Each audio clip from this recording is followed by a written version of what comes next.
नमस्ते जी, नमस्ते। क्या हाल चाल है आपके? सर जी हम तो बहुत अच्छे हैं, आप बताइएगा। हम भी बहुत बहुत अच्छे हैं। प्रेम से बोलेंगे राधे राधे। प्रेजेंटेशन पार्ट और एग्ज़ाम को कैसे अटेम्प्ट करना है, ये सिखाने के लिए मैं आपके लिए एक सीरीज़ लेकर आया हूँ, जिसमें कि मैं आपको 4 बार के आए हुए क्वेश्चन पेपर को सॉल्व करके दिखाऊंगा।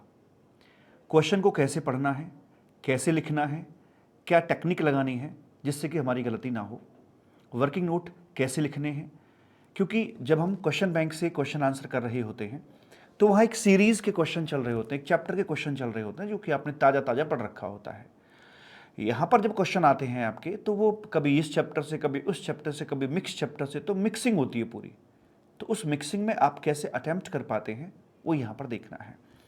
मैं आपसे डिस्कस करूंगा जनवरी 2025 एग्जाम में आए हुए क्वेश्चन पेपर को, सितंबर 2024, उससे पिछला मई 2024 और उससे पिछला नवंबर 2023 के क्वेश्चन पेपर को। यहाँ पर जो मेरे पास फाइल है, ये मैंने आईसीए की वेबसाइट से डाउनलोड करी है, डाउनलोड करके इकट्ठा किया, इकट्ठा करके मैंने डाल दी है। तो चाहे आप आईसीआई की वेबसाइट से निकाल लें या फिर ये कंसोलिडेट फाइल मैंने डाल दी है अपने crajkumar.com के फ्री रिसोर्सेज में। अब वहाँ से इस फाइल को इकट्ठा करके निकाल सकते हैं, ठीक है। कंपाइल कर रखा है मैंने। तो ये जो पेपर आप देख रहे हैं आपके सामने, ये है जनवरी 2025 में सीए इंटरमीडिएट में आया हुआ क्वेश्चन पेपर है। ये कुछ बातें यहाँ पर बता रखी हैं। रोल नंबर डालना है, टोटल नंबर ऑफ क्वेश्चंस 8 हैं, total number of printed page 16 है, मैक्सिमम मार्क्स 70। ये आपका डिस्क्रिप्टिव वाला है। चूंकि आपका इनकम टैक्स जीएसटी इकट्ठा पेपर होता है, 30 मार्क्स आपके एमसीक्यू होते हैं, 70 मार्क्स आपके डिस्क्रिप्टिव होते हैं। तो डिस्क्रिप्टिव वाला जो पेपर है वो आपका ये वाला है। The question paper comprises 2 part, part 1 और पार्ट 2, ठीक है। Okay, MCQ and descriptive. Part 1 का मतलब एमसीक्यू हो गया और ये अपना डिस्क्रिप्टिव यहाँ पर हो जाता है। Part 1 comprises multiple choice questions. Part 2 comprise questions which requires descriptive answers. Okay, ensure that you receive the question paper relating to both the parts. If you have not received both, bring it to the notice of the invigilator. Answer to MCQ in part 1 are to be marked on the OMR answer sheet, MCQ type है, as given on the cover page of the description answer book of section A only. Answer to question in part 2 are to be written in their respective descriptive answer, ठीक है। तो पता ही आपको सारी चीज़ें। Answer to MCQ if written inside the descriptive answer book on part 1 question paper will not be reverted. तो जो जहाँ है उसका आंसर वहीं पर लिखिएगा, एमसीक्यू का ओमार पे और डिस्क्रिप्टिव का यहाँ पर, जो आपको नॉर्मल फॉर्मल कॉपी मिलेगी अपनी आंसर करने के लिए। The bar-coded sticker provided in the attendance register is to be affixed only on the descriptive answer book. You will be allowed to leave examination hall only after the conclusion of the exam. ये छोटी मोटी बात है कि भाई आप भागना मत पहले से, सारी कॉपी वॉपी दे के चलना अपना, ये छोटी मोटी बातें हैं। जो डिस्क्रिप्टिव वाला पार्ट है अपना, उसके बारे में क्या बोलते हैं, ये है अपना डिस्क्रिप्टिव वाला part. Section A comprises question 1 to 4, ठीक है। सेक्शन ए मतलब अपना जो इनकम टैक्स वाला, डायरेक्ट टैक्स वाला आ जाता है। 1 से 4 क्वेश्चन है, जिसमें क्वेश्चन नंबर 1 अपना कंपलसरी है और बाकी 2, 3, 4 में से कोई 2 क्वेश्चन आप कीजिएगा, वहाँ पर आपको एक चॉइस मिलती है, ठीक है। जो सेक्शन बी है, यानी कि जो जीएसटी वाला पोर्शन है अपना, आईडीटी वाला, उसमें 5 नंबर से लेकर 8 नंबर तक क्वेश्चन है, 5, 6, 7, 8, जिसमें कि 5वां क्वेश्चन कंपलसरी है और 6, 7, 8 में से कोई 2 क्वेश्चन आपको यहाँ पर करने होंगे, ठीक है। और इंग्लिश में लिखना एंड ऑल, ये छोटी मोटी बात अपनी यहाँ पर दे रखी है। Right baby? Yes sir. कोई दिक्कत? No sir. आइए पढ़ते हैं अपना पहला क्वेश्चन। ये 5वें नंबर का क्वेश्चन है अपना और ये कंपलसरी है। 2 हिस्सों में दे रखा है, पार्ट ए करके यहाँ पर दे रखा है और अपना पार्ट बी करके यहाँ पर ये दे रखा है, ठीक है। एंड ये अपना 10 मार्क्स का है और वैसे करके, और जो पार्ट बी है अपना वो यहाँ पर दे रखा है भाई साहब 5 नंबर का। तो 15 मार्क्स का आपका ये पहला कंपलसरी क्वेश्चन यहाँ देखने को मिलता है जी। तो बोलते हैं Galaxy cube private limited registered person इन भरूच गुजरात। ये एक प्राइवेट लिमिटेड है, गैलेक्सी है इसका नाम, भरूच गुजरात में ये रजिस्टर्ड है। जब भी क्वेश्चन पढ़ें तो फोकस आपका पूरा क्वेश्चन पे होना चाहिए और जो की वर्ड्स हैं उनको आप हाईलाइट कर लें। Engaged in various lines of business provided the following details regarding its transaction made during the month of May 2024। इससे जरूर हाईलाइट करना कौन से महीने के लिए आपसे बातें पूछी जा रही हैं। यहाँ आउटवर्ड इनवर्ड ट्रांजैक्शन दे रखी हैं। अब क्या करना है, अब क्या करना होता है आपको ये जो इनवर्ड आउटवर्ड ट्रांजैक्शन आपको दे रखी हैं, इन ट्रांजैक्शंस को ना पहले अभी पढ़ना मत बैठो, पहले सबसे एंड में जाके ये देखो यार पूछ क्या रहा है, ताकि मेरी दिशा क्लियर हो जब मैं पढ़ने बैठूं। तो पूछ रहा है compute the net minimum GST payable in cash. अच्छा, आपको कैश में यानी आईटीसी को यूज़ करने के बाद कितना जीएसटी भरना है ये करके है। और गुड्स पर जीएसटी का रेट 12% है, सर्विसेज के ऊपर जीएसटी का रेट 18% है। तो पहले बॉटम पे जाके देख लें। और मई 2024 के लिए आपसे पूछा गया है, तो उस चीज़ को ध्यान में रखते हुए कि हमें आउटपुट जीएसटी अपना निकालना है, आईटीसी भी चेक करना है। आउटपुट में से आईटीसी माइनस करने के बाद जो बचेगा वो मेरा कैश में यहाँ पर पेबल हो जाता है। मुझे इस चीज़ का ध्यान रखना है, ठीक है। चलिए साहब, अब पढ़ के देखते हैं एक तरफ से क्या है। सप्लाई गुड्स और सर्विस दोनों हैं, ध्यान दीजिएगा। Supplied a latest technology laptop with touch screen option to MD's friend. अच्छा, एमडी के दोस्त को एक लैपटॉप दिया। Open market value as well as sale to unknown customers was, वैसे वो 90,000 का बेचा जा रहा था, लेकिन एमडी का दोस्त था उसे 60,000 में दे दिया। ये यहाँ पर गुड्स की बात कर रहा है। क्या ये घटना सप्लाई भी बनती है? यस, ये सप्लाई भी आपकी बनती है। नेचर क्या है, इंट्रा है या इंटर है? वैसा तो कुछ इन्होंने नहीं बताया है, तो मैं गुजरात में इंट्रा ही मान लूँगा। इफ़ नथिंग स्पेसिफाइड तो मैं इसको इंट्रा यहाँ पर ट्रीट कर लूँगा। क्या ट्रांजैक्शन पे जीएसटी आएगा? यस बेबी, पक्का पक्का आएगा। और यहाँ पर वैल्यू क्या रहेगी? वैल्यू रहेगी 60,000 ही रहेगी। Transaction value is equal to assessable value. हाँ, अगर रिलेटेड पार्टी ट्रांजैक्शन होती तो फिर मैं ओपन मार्केट वैल्यू या अदरवाइज की तरफ मूव करता, चूंकि एक इंडिपेंडेंट है। डायरेक्टर का जो दोस्त है वो अपना एक रिलेटेड पार्टी नहीं है, तो जो भी transaction value that will be the assessable value. ये लिख दिया। सप्लाई करना है प्रिंटेड लेटर कार्ड। अच्छा, printed letter card to MK industries, registered person in Gandhinagar Gujarat, local में ही है। ट्रांजैक्शन इंट्रा है, पता लग गया, ठीक है जी। और MK industries logo design was supplied by MK industries out of 5 lakh, material cost was 4 lakh and balance was printing cost, ये बता रखा है। 5 लाख टोटल कीमत थी। जो लेटर कार्ड वगैरह प्रिंट वगैरह किए जाते हैं तो सप्लाई चैप्टर के अंदर हमारे पास एक सर्कुलर आता है, वो कहता है कि अगर बुक्स वगैरह छापी जाती हैं तो वो सप्लाई ऑफ सर्विस में आता है। कोई बॉक्स हो गए, लेटर कार्ड वगैरह हो गए, ये सभी अपने सप्लाई ऑफ गुड्स में अपनी फॉल करते हैं। तो ये इंट्रा स्टेट सप्लाई है और गुड्स की यहाँ पर सप्लाई है। वैल्यू आपको बता रखी है भाई साहब, ये 5 लाख, इसकी वैल्यू यहाँ पर कंसिडर कर ली जाएगी और इस घटना के ऊपर अपना जीएसटी लगा दिया जाएगा, ठीक है। चलो जी। Provided service of transportation of passenger by an Omni. पहले मैं क्वेश्चन को क्रैक तो कर लूं, प्रेजेंटेशन तो फट से कर दूंगा, मुझे कोई दिक्कत नहीं उसके अंदर। पहले क्वेश्चन को मैं एक थीम के रूप में ले आऊं। Provided services of transportation of passenger by an omni bus. अच्छा, ओमनी बस का जिक्र आता है चार्जेबिलिटी वाले सेक्शन में। Through an electronic commerce operator, एक ई कॉमर्स ऑपरेटर के थ्रू रूट आउट किया है। 12,58,000 उसकी टोटल वैल्यू है। अब यहाँ पर मुझे प्रोविजन याद आता है कि जो मेरी एच एम टी आर वाली जो सर्विस होती है उसमें टी फॉर ट्रांसपोर्टेशन है। तो ट्रांसपोर्टेशन वाली सर्विस के अंदर नॉर्मली 9(5) के मुताबिक अगर ये उबर ओला वगैरह वाली बात करता, रेडियो टैक्सी की बात करके चलता, तो वहाँ पर ई कॉमर्स ऑपरेटर को जीएसटी भरना होता, ना कि इस बंदे को, ना कि गैलेक्सी को भरना होता, ठीक है। पर चूंकि यहाँ पर ये ओमनी कार है, तो ओमनी कार का प्रोविजन ये कहता है कि अगर जो आपका सप्लायर आदमी है, अगर वो एक यहाँ पर वेंडर है, क्या है रे, एक वेंडर है, तो वैसे वाले केस के अंदर आकर हम बोलते कि ठीक है फिर तो वेंडर ही खुद भर लेगा। और अगर वो एक वेंडर कंपनी नहीं है, अगर वेंडर आई मीन टू से कि जो सप्लायर है वो एक कंपनी है, अगर सप्लायर जो है वो एक कंपनी है फिर तो वो खुद भर लेगा, और अगर वो कंपनी नहीं है तो फिर ई कॉमर्स ऑपरेटर को भरना पड़ेगा। तो ये जो देख रहे हैं आपकी प्राइवेट लिमिटेड कंपनी है, तो यहाँ पर जो जीएसटी भरने की लायबिलिटी आती है वो इसी की यहाँ पर लायबिलिटी आती है, जीएसटी भरा जाएगा। और सप्लाई का नहीं बता रखा कि इंट्रा है या इंट्रा, तो मैं ऑब्वियस सी बात है उसे सेम स्टेट के अंदर मानते हुए इंट्रा स्टेट में कवर करके चलूँगा, इस पर जीएसटी अपना पक्का पक्का आ जाएगा। Provided catering services to Excel University of Patna Bihar which is recognised by UGC so and so. 2,12,000 की केटरिंग सर्विसेज है और एक एजुकेशनल इंस्टीट्यूट को यहाँ पर दिया जा रहा है। तो मन में ख्याल आता है कि ठीक है एजुकेशनल इंस्टीट्यूट को दे रहे हैं तो शायद एग्जाम्पशन है, पर ठहरो, टीसीएस ट्रांसपोर्टेशन केटरिंग और सिक्योरिटी एंड हाउस कीपिंग की जो सर्विस होती है ये सिर्फ स्कूल्स के लिए ही एग्जेम्प्ट होती है टीसीएस की सर्विस, चूंकि यहाँ पर ये यूनिवर्सिटी है। माना कि एजुकेशन इंस्टीट्यूट है, पर स्कूल नहीं है, तो इसलिए यहाँ पर ये घटना अपनी टैक्सेबल कैटेगरी का हिस्सा ही बनेगी, ये एग्जाम्पशन में नहीं आएगी।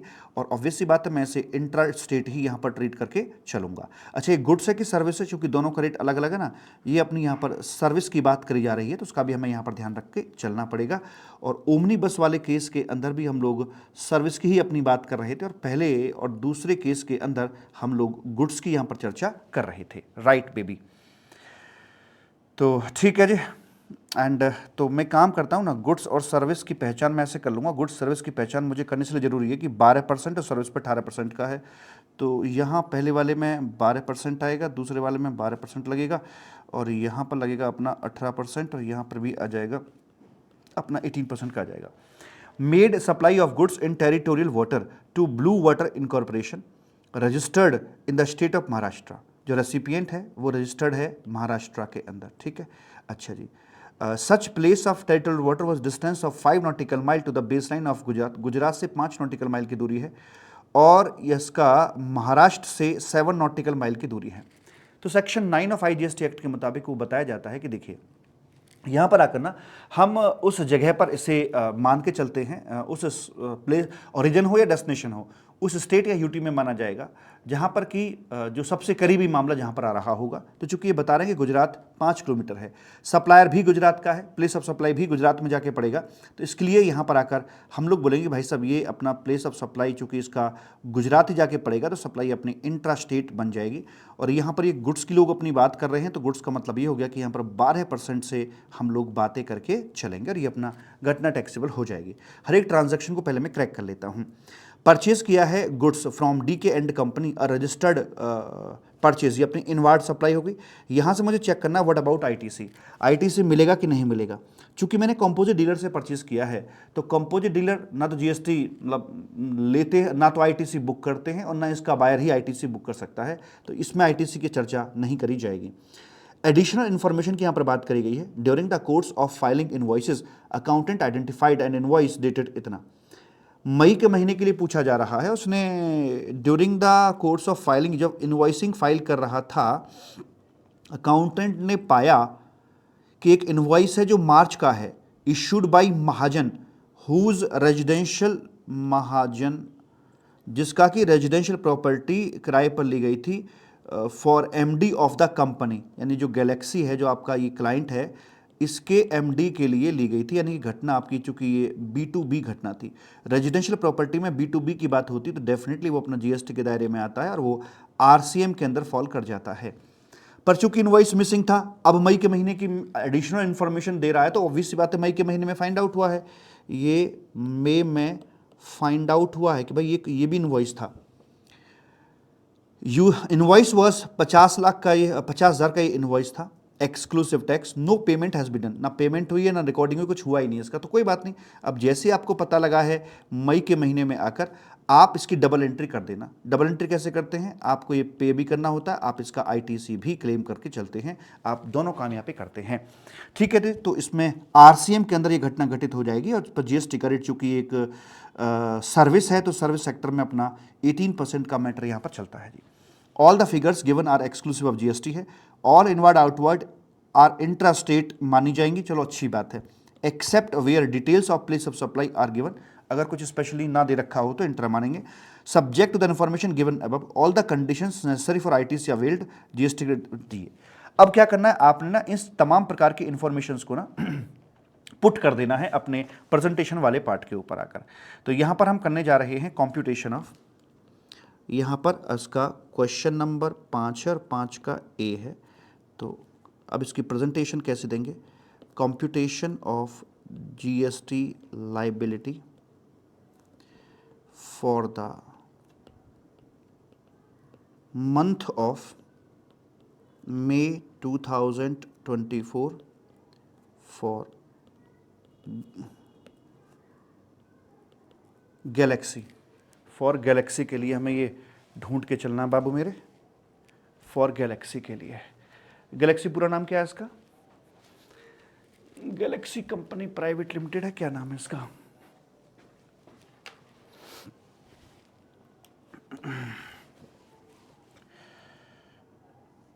Galaxy cube private limited. Galaxy cube private limited. मेरे हाथ में उतनी ही तेज़ी है जितनी कि एग्जामिनेशन हॉल में होनी चाहिए, ना बहुत इतनी तेज़ कि समझ ही ना आ रहा हो और ना इतनी धीमी कि भाई साहब चक्कर ही पड़ जाए। ठीक है जी, ये हो गया भैया जी। मुझे इसमें कॉलम कितने बनाने हैं? मुझे कॉलम बनाने हैं भैया जी, एक तो यहाँ पर बनाना है पर्टिकुलर्स का, ठीक है, यहाँ डाल दूंगा मैं पर्टिकुलर्स डाल दूंगा, और अगले कॉलम में डाल दूंगा मैं इसकी यहाँ पर वैल्यू डाल दूंगा। वैल्यू के बाद मेरी मर्जी है, मैं डालूँ तो नेचर ऑफ सप्लाई डाल दूंगा, एंड उसके बाद मैं टैक्स बता दूँ कितना भाई, IGST और CGST, एक आध कॉलम घटाना बढ़ाना मेरे हाथ की बात होती है वो, और SGST, ठीक है। तो ऐसे करके है। तो यहाँ पर जिन्होंने बोला है, पहला वाला है पॉइंट अपना कि सप्लाई ऑफ लेटेस्ट, मैं काम करूँ, मैं एक इसकी हार्ड कॉपी यूज़ कर लूँ साइड के लिए, क्योंकि बार बार मुझे ऊपर नीचे नहीं करना पड़ेगा ना। ये supply of latest technology laptop, ये पहला पॉइंट है। सप्लाई,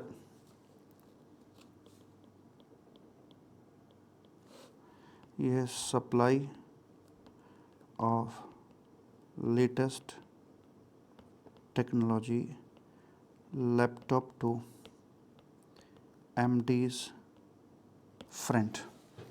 तो इसकी वैल्यू जो आएगी अपनी वो यहाँ पर आ जाएगी भाई साहब 60,000 रुपीज़ ही आ जाएगी। नेचर ऑफ सप्लाई क्या था? नेचर ऑफ सप्लाई आपका ये इंट्रा स्टेट ही था, और GST का रेट भी हाथ के हाथ खोल दो, चूँकि गुड्स है तो यहाँ पर ये 12% का रेट इसमें आ जाता है। इंट्रा है तो आपका 3,600 यहाँ पर आ जाएगा, 3,600 आपका यहाँ पर आ जाएगा। क्वेश्चन तो मैंने क्रैक कर दिया, बस अब लिखना बाकी रह गया है। अब गलती होने के चांसेस नहीं हैं, तो आप इनके लिए दे सकते हो कि आप नोट 1 में जाकर देखें। उसके बाद मैं यहीं पर भी इनबिल्ट कर सकता हूँ वर्किंग नोट, या बाद में करूँ, मेरी चॉइस है ये, जहाँ मुझे ठीक लगेगा मैं वैसा करूँगा। दूसरा मेरा पॉइंट क्या था जी यहाँ पर आकर? दूसरा पॉइंट था printed letter, supplied printed letter cards to MK industries. Intra है, गुड्स है, 5 लाख का है, GST आएगा। Supplied printed letter cards, supplied printed letter cards to MK, 5 lakh के थे ना? हाँ, वैल्यू थी 5 लाख रुपए की, और ट्रांजैक्शन इंट्रा है और गुड्स की है एट द रेट ऑफ 12% है। तो 60,000 ये आ गया भैया जी, 60,000 यहाँ पर ये आ गया, 60,000 आपका ये आ जाता है। ओके, अगला जो पॉइंट बोलता है, मुझे साइड में प्रिंट आउट निकाल लेना चाहिए ना इसका। Provided service of transportation of passenger, transportation of passenger की सर्विस है, ट्रांसपोर्टेशन ऑफ पैसेंजर की सर्विस है थ्रू ई-कॉमर्स ऑपरेटर्स। 12,58,000 की सर्विस है, इंट्रा स्टेट है, एट द रेट ऑफ 18% है, ये आ जाएगा। तो 12,58,000 रुपये का अगर मैं निकालता हूँ भैया जी यहाँ पर आकर, 12,58,000 इंटू 0.09, 1,13,220। ये परसेंटेज वगैरह इंट्रा सब लिख देने से ना तो गलती होने के चांस नहीं रहते हैं फिर। 1,13,220, 1,13,220, 1,13,220 ही आ गया जी, ठीक है। अगला पॉइंट क्या है इसमें? Provided catering service to Excel University. हाँ जी, number 4, catering service to Excel University. इनके नोट डाल देंगे हम इसमें आके, नोट नंबर 2 में, ये नोट नंबर 3 में, और ये नोट नंबर 4 में डाल देंगे, ठीक है। तो ये कितने का था भाई? ये थी अपनी 2,12,000 रुपये की, 2,12,000 की थी, और ये एक प्रकार की सर्विस है, और सर्विस होने के चलते साथ में अपने ये यहाँ पर आकर भाई साहब इंट्रा स्टेट निकल के आ रही है at the rate of service तो 18% से आएगी, और इंट्रा स्टेट है चूँकि, इंट्रा है या इंटर, नहीं ये इंटर है, बिहार पटना की बात कर रहा है, ये इंटर स्टेट है, तो यहाँ कुछ नहीं आएगा। 2,12,000 इंटू सर्विस है तो 0.18, तो 38,160 ये अपना यहाँ पर आ जाता है। ठीक है मालिक, और कुछ नहीं जी, और कुछ तो यहाँ पर नहीं है। एक और है शायद, एक और है, लास्ट पॉइंट TWI वाला, made supply of goods to in the TWI, 5वां पॉइंट है, सप्लाई ऑफ गुड्स है in TWI, supply of goods in TWI ये करके चल रहे हैं भैया जी। तो इसमें हम क्या करके चलेंगे, तो इसमें गुड्स इन TWI, ठीक है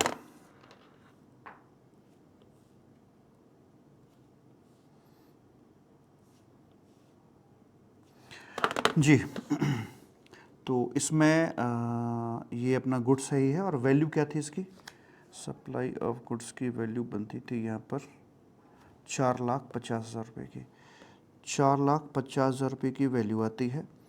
और चूँकि गुजरात ही इसका प्लेस ऑफ सप्लाई बनेगा, तो ट्रांजैक्शन आपकी इंट्रा है, गुड्स होने के चलते ये 12% के रेट पर अपना आ जाएगा, इंट्रा और 12% है, तो 4,50,000 इंटू 0.06, 27,000 का ये आ गया, 27,000 का आपका ये आ जाता है। तो आपकी टोटल जो आउटपुट GST लायबिलिटी है वो यहाँ पर आ जाती है कुछ ऐसे करके, तो इसको जोड़ देते हैं हम, 38,160, और ये आ गया भाई साहब 3,600 प्लस 60,000 प्लस 113,220 प्लस 27,000,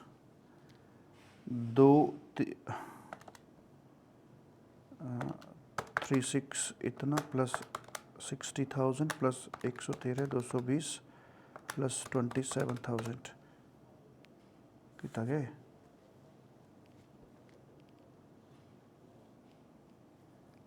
नहीं 60,000, 30,000, सॉरी ये उससे आएगा ना, 30,000, 30,000 आपका ये आ जाएगा, और 30,000 आपका ये आएगा यहाँ पर आकर, तो 3,600 प्लस 30,000 प्लस 113,220 प्लस 27,000, 173,8 इतना, 173,820, ये आ गई आपकी ग्रॉस आउटपुट लायबिलिटी यहाँ पर आ जाती है। अच्छा जी, उसके बाद में अब आपको यहाँ पर देखना है liability under reverse charge mechanism, liability under reverse charge mechanism, liability under reverse charge mechanism जो आपकी बनती है वो कुछ ऐसे निकल के आएगी। उसको फॉर्मूले डालिए, चूँकि ट्रांजैक्शन यहाँ पर सिर्फ एक ही है, अगर इसमें ज़्यादा ट्रांजैक्शन होती तो मैं अकॉर्डिंगली बात करके चलता। तो ये पर्टिकुलर्स यहाँ पर आ गया, ये वैल्यू आ जाएगी, यहाँ सप्लाई का नेचर डाल देंगे, उसके बाद अपना ये IGST और CGST और SGST की बातें करके चलेंगे, ठीक है। तो इसमें जो वैल्यू हमारी निकल कर आ रही है वो थी 50,000 की, इन्होंने वैल्यू बताई थी,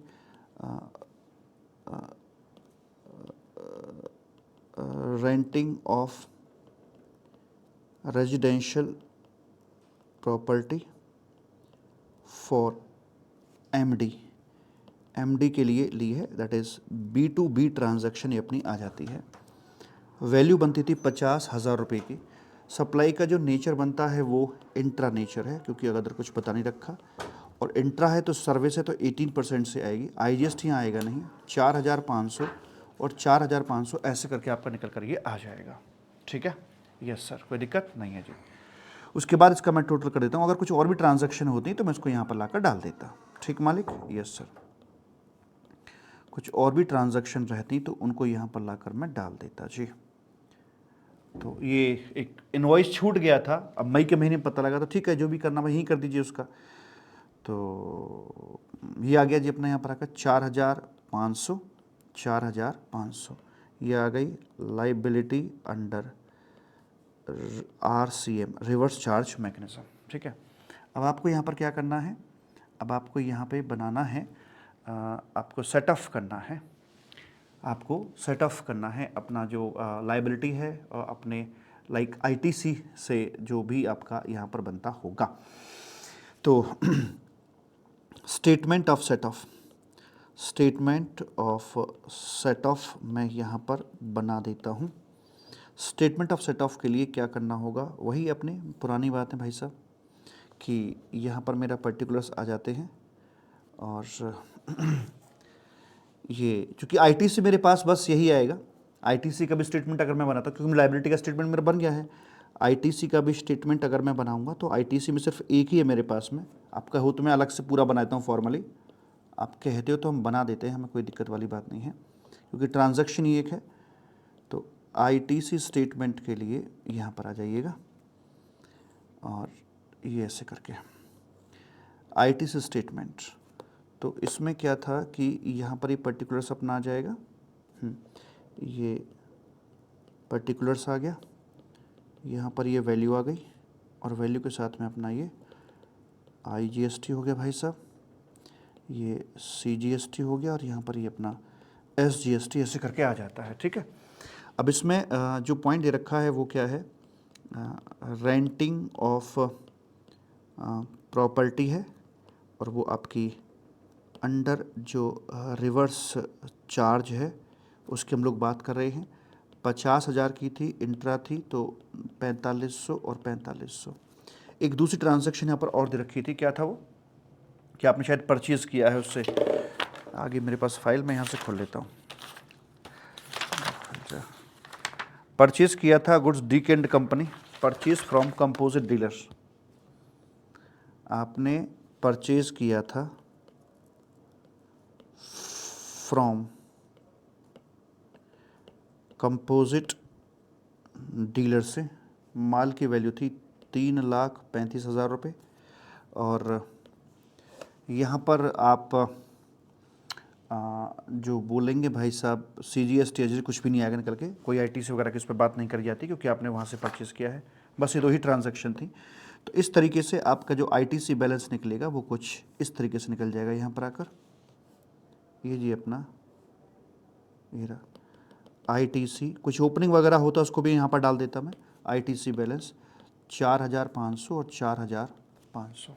ठीक है, statement of set of and net tax liability, net tax liability अब क्या बनती है उसको यहाँ पर बताया जाएगा। तो यहाँ पर हम अपना लिखेंगे भाई साहब, इधर आउटपुट जो मेरा IGST है वो यहाँ आ जाएगा, एंड उसके बाद में आउटपुट IGST मेरा इधर आ जाएगा, और यहाँ अपना भैया जी आउटपुट CGST ये आ गया, इसी सीक्वेंस में रख के चलना है, और आउटपुट SGST आपका इधर आ जाएगा। ठीक है, ऐसे करके, और ये आपके यहाँ पर पर्टिकुलर्स आ गए, यहाँ पर ITC ऑफ IGST डाल देंगे, एक लाइन छोड़कर ITC ऑफ CGST, एक लाइन छोड़कर ITC ऑफ SGST डाल दिया जाएगा। ठीक है, तो ये कितने कितने बनते थे भाई साहब, ये भैया जी आपके यहाँ पर जो बनते थे, ये बनता था जी, आउटपुट जो बनते थे हमारे दो ही थे, IGST था है 38,160,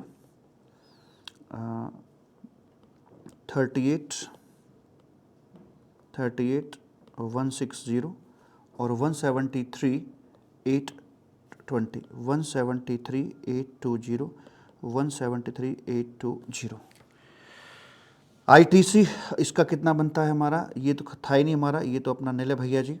और सीजीएसटी का जो हमारा आईटीसी है वो है 4,500 और ये भी हमारा 4,500 है। ठीक है, तो करते हैं सेट ऑफ।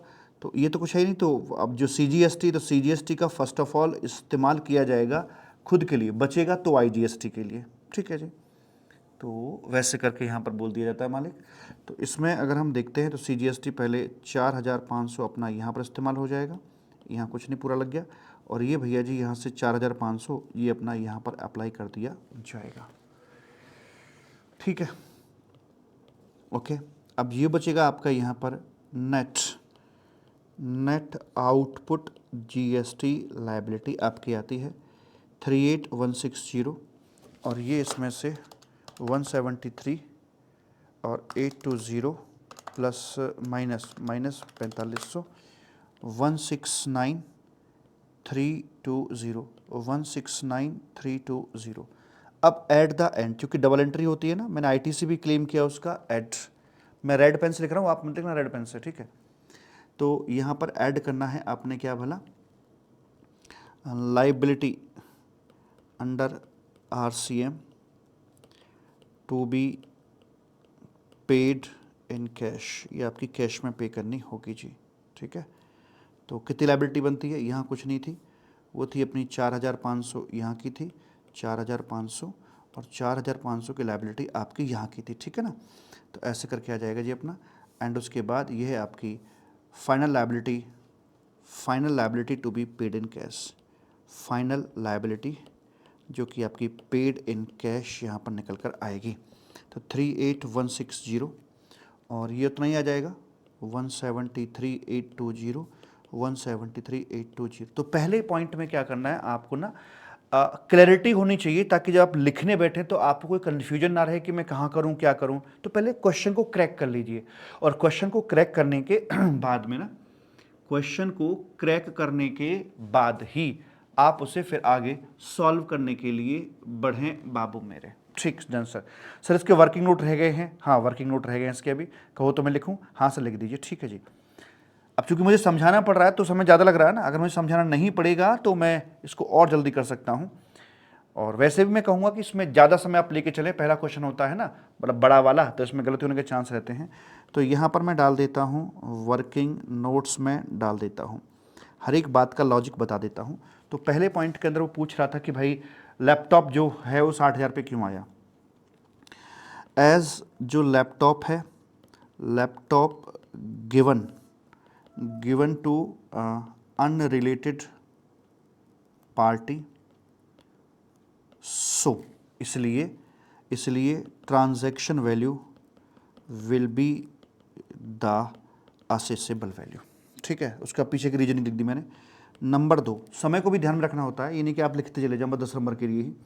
नंबर 2 पर था अपना एम के इंडस्ट्रीज़ को बेचा गया था as per the circular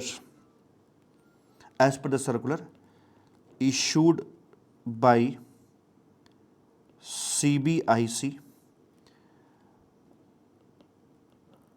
letter, card etc. where logo etc. given by the recipient will be treated as supply of goods की तरह ट्रीट किया जाएगा। मतलब क्वेश्चन क्रैक करना ही कठिन काम है, उसके बाद तो फिर सारा आसान है ना, जो आपने जिस वजह से जो ट्रीटमेंट दिया बस वो ट्रीटमेंट लिख दीजिए फटाफट से यहाँ पर। ठीक है, इसमें डाल सकते हैं अपना सेक्शन नंबर 15। ठीक है, अच्छा जी आगे है ये था e commerce operator as per section number 9 read with notification, जो मेरा चार्जिंग सेक्शन था, read with notification where service is provided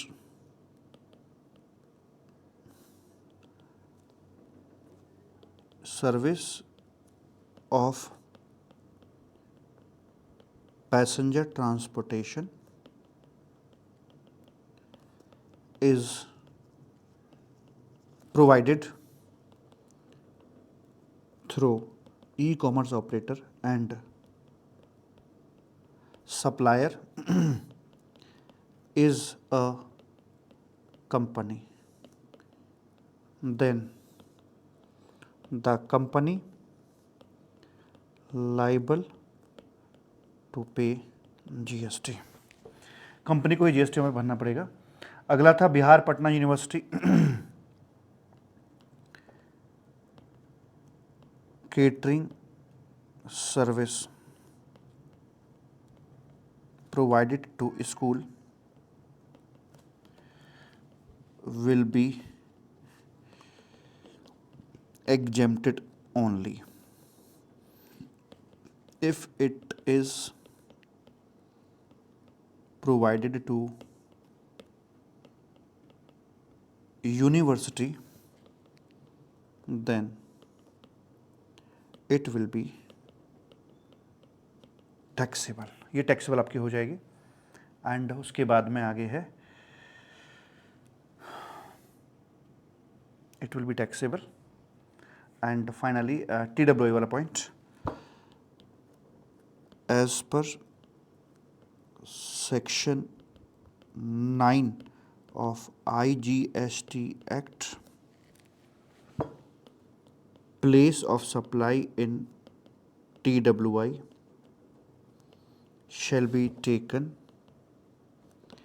in that state or UT which is closest to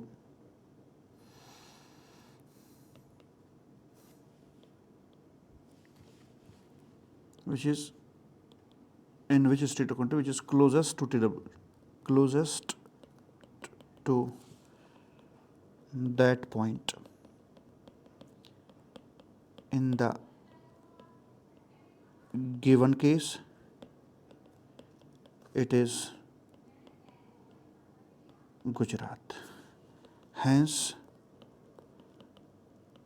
transaction will be intrastate. Transaction को intrastate बोल दिया जाएगा। उसके बाद आगे बोलता है जी परचेस्ड, 6वां number, no ITC shall be allowed if purchase from composite dealer। उसके बाद में 7 पॉइंट, और कुछ लिखने की आवश्यकता है नहीं, RCM वाला अंडरस्टूड है, उसकी जरूरत नहीं है। और टाइम को भी ध्यान में रखना होगा, इतना आपको करके आना है। कितना टाइम लगा हमें तो ज़्यादा समय लग गया होगा, 38 मिनट लगे, लेकिन शुरू में पढ़ने में भी समय लगाया था, तो लगभग 25 से 27 मिनट हमें यहाँ पर लगे हैं सॉल्व करने में। अगर आप भी इतने टाइम में कर देते हैं तो इट्स गुड, क्योंकि नॉर्मली आप मान के चलिए 20 मिनट का टारगेट लेके चलें आप इस क्वेश्चन के लिए, 20 मिनट का टारगेट, ठीक है। तो उतनी टाइम में आपको मैनेज करना है। आप कितना लिख सकते हैं आप, इट्स योर कॉल। आपको अगर समय कम है तो वर्किंग नोट को और शॉर्टन कर सकते हैं आप, इनको और क्रक्स में बात को लिख सकते हैं, लेकिन समय को जरूर आपको ध्यान में रख के चलना पड़ेगा, ठीक है। चलिए अब करते हैं 5वें क्वेश्चन का बी पार्ट, यहां पे करके चलते हैं। 5वें का बी पार्ट क्या बोलता है भाई साहब, पहले क्वेश्चन को समझ लेते हैं, क्रैक कर लेते हैं पहले क्वेश्चन को। गामा मल्टीप्लेक्स करके हैं जी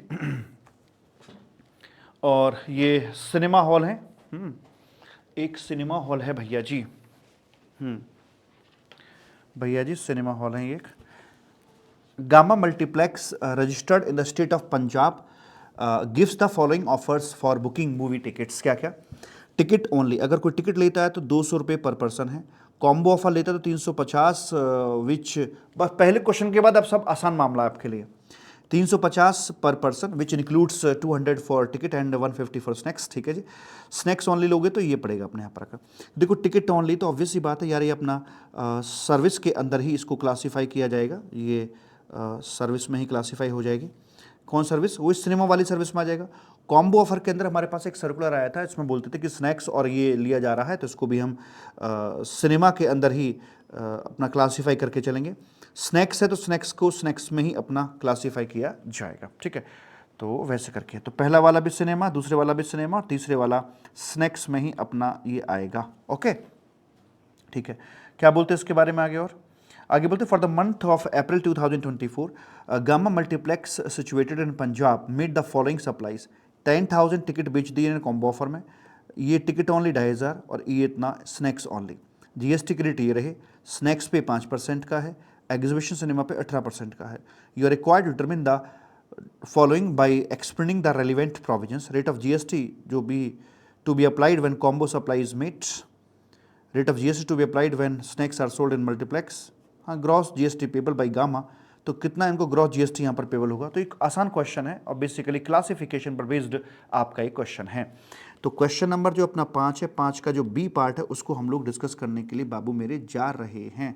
तो क्या आप तैयार हैं? हाँ सर जी, हम तो कब से तैयार बैठे हुए हैं।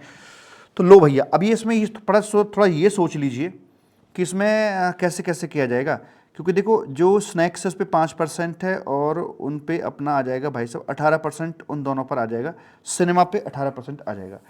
तो मैं क्या क्या डालूं कॉलम के अंदर, मुझे ग्रॉस जीएसटी लायबिलिटी निकालनी है अपनी। तो यहाँ पे डाल देते हैं पर्टिकुलर्स, ठीक है, ये हमने पर्टिकुलर्स डाल दिया। उसके बाद मेरा जो अगला कॉलम निकल के आएगा वो कौन सा आना चाहिए, विच कॉलम, मतलब एक मुझे वैल्यू का कॉलम लेना चाहिए ना। हाँ, वैल्यू का आएगा और एक क्लासिफिकेशन का डाल दीजिए रेट के साथ में ना, ज़्यादा बेहतर रहेगा। अब सोच लो, मतलब इट्स योर चॉइस यार। प्राइसिंग का डाल दीजिए पर्टिकुलर्स के बाद में, वैल्यू क्या है, इंडिविजुअल वैल्यू क्या है, वैसे करके डाल सकते हैं। तो आप मल्टीपल कॉलम यहाँ पे बना सकते हैं। तो यहाँ पर प्राइस क्या है, जैसे उसमें बोला था ना टिकट ओनली, यहाँ पर बोला गया था, पहला था टिकट ओनली, दूसरा था इसमें कॉम्बो ऑफर्स था और तीसरा था स्नैक्स। 3 चीज़ें बेची गई यहाँ पर आकर। प्राइसिंग इसकी 200 रुपये की है, इसकी प्राइसिंग 350 की है और इसकी प्राइसिंग यहाँ 250 की बता रहे हैं, ठीक है जी। अच्छा जी, अब यहाँ पर जो क्वांटिटी बेची गई है उस क्वांटिटी को यहाँ पर लिख दीजिए। क्वांटिटी कितनी कितनी दी है इन्होंने भाई साहब, क्वांटिटी बेच दी है इन्होंने यहाँ पर आकर 10,000 कॉम्बो ऑफ़र निकाल दिए हैं, 10,000 निकाल दिए कॉम्बो ऑफ़र, 2,500 टिकट ओनली है और भाई साहब 1,000 अपना स्नैक्स वाला है। अब इसका डाल देते हैं यहाँ पर आकर टोटल वैल्यू। टोटल वैल्यू हमारी क्या बनती है, तो 2,500 इंटू 200 ये आ गया भाई साहब 5 लाख रुपया, ठीक है। ये कितना आएगा, 10,000 इंटू 350, ये आएगा भाई साहब 35 लाख रुपीज़, ये अपना यहाँ पर आ जाता है। और 250 इंटू भैया जी 1,000, ये आ जाएगा 2,50,000 आपका, ये ऐसे करके आ जाता है, ठीक है। ओके सर जी, अब इसका ज़रा क्लासिफिकेशन भी यहाँ पे कर देते हैं कि क्लासिफिकेशन इसका कहाँ पर निकल कर जाएगा। तो क्लासिफिकेशन मैंने देखा कि भाई पहले वाले केस में टिकट ओनली है, तो ये सिनेमा की सर्विस में जाएगा और सिनेमा की सर्विस 18% से टैक्सेबल है। दूसरा वाला भी सिनेमा की सर्विस में जाएगा और तीसरा वाला स्नैक्स जो है ये अपना स्नैक्स में ही जाएगा एट द रेट ऑफ 5% से निकल जाएगा। अब ये ट्रांजैक्शन कैसी है, इंट्रा है, इंटर है, क्या है, तो मैं आपको बता दूं, हालांकि बता नहीं रखा है लेकिन फिर भी नॉर्मली इंट्रा ही मानते हैं अगर कुछ ना बता रखा हो, बट उसके बावजूद भी एक और चीज़ मेरे पास में है इंट्रा मानने के लिए, क्योंकि मूवी दिखाई यहाँ पर जा रही है, सामान बेचा जा रहा है, कस्टमर वहीं पर आ रहा है और मूवी के लिए B2C सप्लाई है। मूवी में जाओगे तो जहाँ पर मूवी एक्चुअली दिखाई जा रही है that will be the place of supply. तो इसमें अपना ये सारे के सारे ट्रांजेक्शन अपनी इंट्रा ही हैं। CGST और SGST अपने यहाँ पर निकल कर आ जाएंगे, SGST आ जाएंगे। तो निकाल दीजिए भाई साहब, तो सब आपके सामने है। तो जो 5 लाख है, तो 5 लाख का अगर मैं निकालता हूँ 0.09 तो 45,000, तो 45,000 ये आ जाएगा और 45,000 मेरा ये आ जाएगा। उसके बाद में 35 लैक्स का भी मैं वही करके चलूँगा, 35 लैक्स का इंटू 0.09 करते हैं तो भाई साहब 3,15,000 ये निकल के आ गया, 3,15,000 मेरा ये निकल के आ जाएगा, ठीक है। उसके बाद में 2,50,000 के ये स्नैक्स बनते हैं, तो 2,50,000 इंटू 5% निकाल दी, डिवाइड बाई 2 कर देंगे तो 6,250 रुपये मेरे भाई साहब जी यहाँ पे निकल के आ जाएंगे। 6,250 और 6,250 ये आ गई आपकी टोटल आउटपुट जो ग्रॉस लायबिलिटी है वो यहाँ पर आ जाती है, और इसमें लीजिए भाई साहब, वेरी वेरी गुड। तो ये आ गया जी आपका 45,000 प्लस 3,15,000 प्लस आपका 6,250, 45,000 प्लस 3,15,000 प्लस 6,250। आपका दिमाग चुस्त होना चाहिए बस न्यूमेरिकल कैलकुलेशन करते समय। 250 तो 366 250,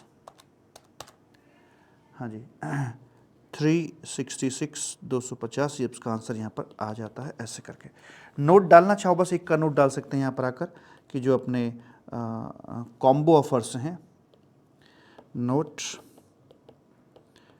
as per circular issued by, अब जो समय वहाँ एक्स्ट्रा लगता है ना बड़े क्वेश्चन पे, वो समय यहाँ बच जाता है। As per circular issued by CBIC, as per circular issued by CBIC, where movie ticket and snacks are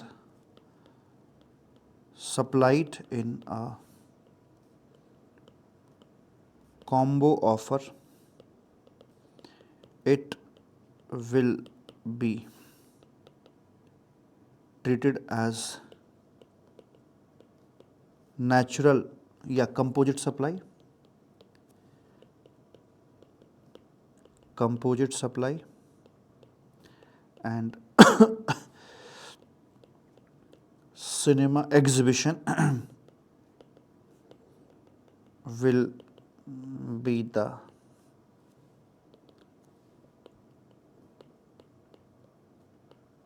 principal supply, वो यहाँ प्रिंसिपल सप्लाई बनेगी। तो अकॉर्डिंगली हम उसको क्लासीफाई करके चलेंगे, ठीक है। तो ये आपका 5वें का बी हो गया। कंपलसरी क्वेश्चन आपका यहाँ पर आकर दी एंड बाबू मेरे हो जाता है। Right sir, okay baby. अब चलिए प्रभु जी आगे बढ़ते हैं, और आगे कौन सा क्वेश्चन आ रहा है अपना जी, आगे आएगा 6वां क्वेश्चन। 6वें क्वेश्चन में क्या बात क्या बात क्या बात, यह है नूतन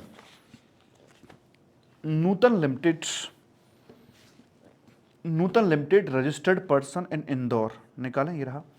नूतन लिमिटेड नूतन है, कंपनी है, इंदौर मध्य प्रदेश में रजिस्टर्ड है, प्रोवाइड करा रहे हैं the following transactions carried out during the month of June. June में क्या क्या किया गया है? Paid remuneration to Madan for the services. अच्छा चलो ये ट्रांजैक्शन दी हुई है, इट्स ओके ओके ओके। पूछ क्या रहा है बे? You are required to compute the GST payable by Nutan Limited under reverse charge mechanism। RCM के अंदर इन्हें कितना टैक्स भरना है फॉर द मंथ ऑफ जून महीने में, ठीक है। Reasons of the treatment of the each item should be part of your answer. RCM की इनकी लायबिलिटी क्या, बस ये बताना, ज़्यादा दिमाग नहीं चलाना। RCM की लायबिलिटी तो चेक करते हैं। Paid remuneration to mister Madan, मतलब ऐसे मानिए ये जो नूतन है वो अब यहाँ पर है नूतन लिमिटेड, और ये जितनी भी ट्रांजैक्शन दी हुई है इसके लिए इनवार्ड सप्लाई है। क्या है ये? इनवार्ड सप्लाई इसकी दे रखी है यहाँ पे, आपको बताना है कि क्या लगेगा यहाँ पर। Paid remuneration to Madan for the services rendered by him in the capacity of a director, company deducted TDS under section 192 salary. ओ सैलरी में कर होता है, एंड 194J प्रोफेशनल और technical services of income tax act. Gross payment were made 850 and 1150 respectively. तो जो 850 है इसको तो कह रहा कि भाई वो सैलरी है, सैलरी में TDS कटा इसका, और ये है इसकी यहाँ पर एक प्रकार से प्रोफेशनल एंड टेक्निकल सर्विस बनती है। ये इसका सर्विस में अपना TDS यहाँ पर कटा है, ये सर्विस सेक्टर में आता है जी, ठीक है। डायरेक्टर है, ये डायरेक्टर है, तो मतलब as a part time director इसने यहाँ पर अपना काम किया होगा, जैसे मर्जी करके है, तो उस हिसाब से यहाँ पर बात करी गई है जी। तो ठीक है, तो इस पे तो ये तो अपना GST के दायरे से ही बाहर हो जाएगा, है ना, ये तो अपना GST के दायरे से ही बाहर हो जाएगा मालिक। लेकिन ये जो है अपना एक तरह से जो सर्विस यहाँ पर दी गई है इसको, ये तो सर्विस वाले केस के अंदर आकर इस पर GST अपना आता है, और वो RCM के अंदर फॉल कर जाएगा। Paid to Indian railway registered in Madhya Pradesh for its property located in the same state which was taken on lease by the company। अब देखिए क्या बोलते हैं, ये कह रहा है कि जो आपका इंडियन रेलवे है, इंडियन रेलवे से क्या नाम था इसका? नूतन। इंडियन रेलवे से नूतन ने यहाँ पर जो कि एक कंपनी है एक रेंटिंग ऑफ प्रॉपर्टी की सर्विस ली है, गवर्नमेंट से इन्होंने यहाँ पर रेंटिंग ऑफ प्रॉपर्टी की सर्विस ली है। मैं आपको बता दूं, इंडियन रेलवे के अलावा अगर यहाँ पर कोई और गवर्नमेंट डिपार्टमेंट होता तो मैं यहाँ पर पक्का पक्का आरसीएम लगा देता, लेकिन जहाँ गवर्नमेंट के आरसीएम की बात करी गई है वहाँ से इंडियन रेलवे को एक्सक्लूड कर रखा है। इंडियन रेलवे को सरकार ने एनसीएम के दायरे में रखा है ताकि ताकि ताकि ताकि उनको अपने करस्पॉन्डिंग आईटी से मिल पाए। तो अगर चूंकि इंडियन रेलवे है इसलिए यहाँ पर आरसीएम एप्लीकेबल नहीं हो पाएगा, मुझे सिर्फ आरसीएम ट्रैक करना है। तो इस ट्रांजैक्शन में कोई आरसीएम नहीं है, इस यहाँ पर कोई आरसीएम की बात नहीं होगी। Paid to XYZ security private limited for providing security service to its warehouse across the state, security agency is not registered under GST. अब ये क्या कह रहा है, देखिए सिक्योरिटी सर्विस के रिस्पेक्ट में हमें पता होना चाहिए कब लगता है आरसीएम। वो तब लगता है जब ये एनसीआर, ये पिक्चर हमारे सामने क्लियर होती है, ये कॉम्बिनेशन बनता है कि सप्लायर हो नॉन कंपनी और रेसिपिएंट हो रजिस्टर्ड पर्सन। अगर ऐसा होता है तो भाई साहब आरसीएम लग जाता है। अब चेक करो नूतन क्या एज ए रेसिपिएंट रजिस्टर्ड हैं या नहीं है। यस, रजिस्टर्ड हैं। तो ये तो आर मेरा ओके हो रहा है, लेकिन क्या सप्लायर नॉन कंपनी है? क्या बोलते हैं, paid to XYZ security private limited. नहीं, ये खुद एक कंपनी है। अगर ये खुद एक कंपनी है, ये भले ही रजिस्टर्ड हो ना हो, मुझे इस बात से घंटा फर्क नहीं पड़ता है। मेरा एनसीआर कंप्लीट होना चाहिए फॉर एप्लीकेबिलिटी ऑफ आरसीएम। तो चूंकि मेरा सप्लायर नॉन कंपनी है इसलिए यहां पर भी आरसीएम नहीं लगाया जाएगा। ठीक है। Paid fee to local municipal corporation for renewal of company's factory licence for the financial year 24-25। तो बेसिकली यहाँ पर म्युनिसिपल जो कॉरपोरेशन है, जो गवर्नमेंट है बेसिकली, तो वहाँ से इन्होंने सप्लाई ली है, लाइसेंस वगैरह जो अपना रिन्यूअल यहाँ पे करा के दिया है, जो कि आर्टिकल 243G और W के अंदर अपना फॉल कर जाता है। अब यहाँ पर आकर हम बोलते हैं, आर्टिकल को भी छोड़ो भाई, अब यहाँ पर हमें पता है भाई साहब क्या होता है कि जब ये इसको दिया है किस क्या नाम इसका, नूतन को यहाँ पर दिया है, नूतन को दिया है जी, ठीक है। अब जब हम अपना ये एग्जम्पशन का चार्ट देखते हैं कि गवर्नमेंट जो अपनी सर्विस देती है तो उसका सीन क्या रहता है। अगर नॉन बिजनेस एंटिटी को देती है जीएसटी आता ही नहीं है। अगर ये बिजनेस एंटिटी को देती तो उसमें देखते हैं कि ये गरीब बिजनेस एंटिटी को दिया जा रहा है या फिर अमीर बिजनेस एंटिटी को दिया जा रहा है। अमीर बिजनेस एंटिटी का मतलब जिसका प्रीसीडिंग फाइनेंशियल ईयर के अंदर जो टर्नओवर है वो थ्रेशोल्ड लिमिट को क्रॉस करता हो, उसको दिया जा रहा है। और उसमें भी देखते हैं कि अगर ये लो वैल्यू है कि हाई वैल्यू है, लो वैल्यू है कि हाई वैल्यू है। तो अगर लो वैल्यू है मतलब 5000 तक की अगर हम बात करके चल रहे हैं, अप टू 5000 है, फिर तो उस पर जीएसटी नहीं आएगा, उससे ऊपर तो जीएसटी यहाँ पर आ जाएगा। तो चेक करते हैं कि यहाँ पर ये जो नूतन है, सबसे पहले चेक करो नूतन बिजनेस एंटिटी तो है, यहाँ तक तो आपको आना ही पड़ेगा, ठीक है। आगे चेक करो कि क्या ये एक अमीर है या गरीब है, तो कुछ डेटा शायद दे रखा है इसमें, ये रहा टर्नओवर ऑफ नूतन पिछले साल में इतना बनता था, यानी कि अमीर बिजनेस एंटिटी में ये अपने आ जाते हैं, तो अमीर में आते हैं। अमीर में आने के बाद देखिए कि इनकी जो सर्विस की वैल्यू वो हाई वैल्यू सर्विस है कि लो वैल्यू है। तो 5000 की लिमिट वहाँ पे रखी जाती है, तो इसकी 4500 है, इस पर जीएसटी ही नहीं आएगा। और जब इसके ऊपर जीएसटी ही नहीं आएगा तो नो क्वेश्चन ऑफ एनसीएम और आरसीएम, तो मतलब फाइनली इस घटना पर भी आपका आरसीएम आने वाला नहीं है। तो सिर्फ और सिर्फ एक केस में आपका रिवर्स चार्ज मैकेनिज्म आएगा, बाकी किसी भी केस में रिवर्स चार्ज मैकेनिज्म की बात नहीं करी जाएगी। सर जी प्रेजेंट कैसे करना है, तो आइए क्वेश्चन नंबर 6 का ए पार्ट हम आपसे डिस्कस करते हैं। क्वेश्चन नंबर 6 का ए पार्ट, जी साहब, क्वेश्चन नंबर 6 का ए पार्ट। तो ये है, नाम क्या था इसका, नूतन लिमिटेड। स्टेटमेंट जो showing RCM liability of Nutan limited, ठीक है। तो यहां डाल दीजिए आप पर्टिकुलर्स और liability under RCM, liability under RCM, पहली ट्रांजैक्शन यहाँ पर आती है और ये हो गया आपका पर्टिकुलर्स भैया जी, ठीक है। Paid remuneration to Madan Mohan, paid remuneration